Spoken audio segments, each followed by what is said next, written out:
Hey, welcome to the Moldbreaker Diaries. Today is June 7 of 2024. My name is Heather. I've been doing these diaries since May of 2020. Wow, it's been 4 years of entries. I am fighting mold.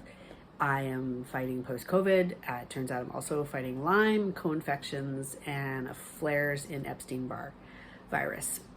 That's all my business, the whole thing now. And it's been, a rocky road for a lot of years. And I think yesterday I hit a moment that is a positive game changer. If it goes as I think it might, this might be the moment where I look back and say that was the moment when my next chapter of my life began. Because I feel like I've been in purgatory for so long now, and it's just been so discouraging.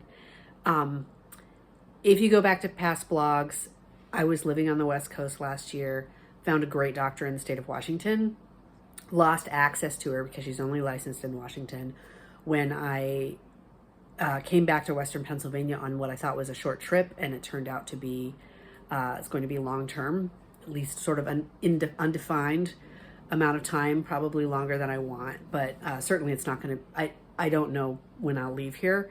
And I've been looking for a doctor similar to her, especially with the use of autonomic response testing. Locally, haven't found anybody.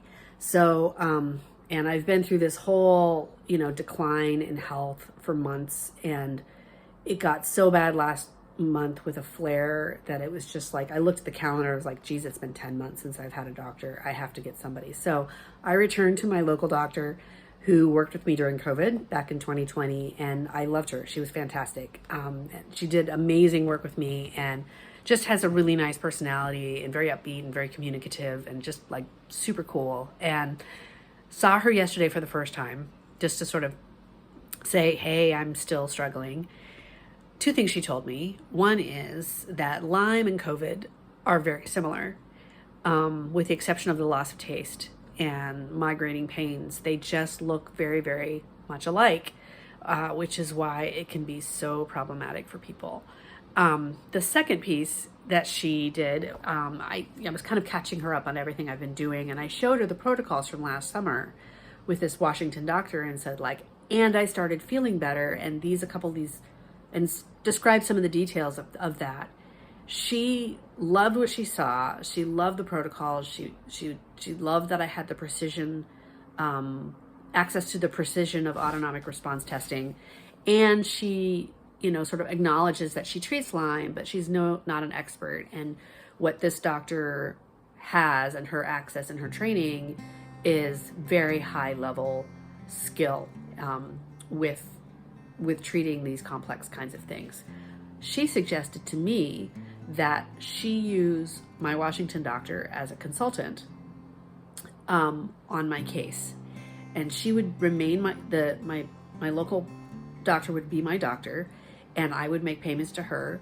But when she needed, she would farm out the information to this Washington doctor and discuss the case, and if she needed to access the use of ART or have any other kinds of conversations around getting more expertise around what I'm doing, we could do that, and I would make payments to her, and she'd make, and it, she'll work it all out. So I was like, wow, I may not have to move to Washington and get a job and have the uncertainty of finding a mold-free house and that's affordable and blah, blah, blah. All of the stress of that wouldn't be a factor, and this is a very legit way to do this. So I contacted my Washington doctor last night. She replied in minutes. She was like, I was just thinking about you last week and wondering how you're doing. I would be totally happy to operate as a consultant to your doctor to help you feel better. So, this is amazing news. I'm overwhelmed that I can have it all, that things can work out. The last piece of great news in this is that I asked my doctor yesterday, I was like, in a perfect world, what labs do you need? And she listed off 11 things that she needs. And I called my clinic, my primary care physician clinic, and talked to the nurse and said, can I get these? And she's like, these look all very reasonable. So she's like, I'm going to talk to your gynecologist and see if you need to come in to see her or if she can just write the scripts. And I mean, for me, I was just like, are you kidding me? This might actually all go as planned. And I mean, it took me, 3 months in Washington to start feeling like I had more good days than bad. Where are we at in June right now? Could it be that by September, I might be feeling like I was feeling at the end of last July? It's a lot of hopeful things, to like handle after having so much bad news and everything always just getting worse and just feeling so, I don't know, broken by everything and in survival mode and just sort of like tamped down in every possible way. I feel like my imagination is kind of starting to open up a little bit here, and I'm super glad. So I don't know how my health coach that I've been working with for the last couple months will fit into this, but I'm sure it will. And she also seemed open to working in sort of a backseat role to my doctor. She's very used to that kind of scenario. So it seems like it should all work. I may actually start job hunting again now that I have, I don't know, something to look forward to other than just paying off medical debt, which is all I'm sort of stalled out and doing right now. That's my update.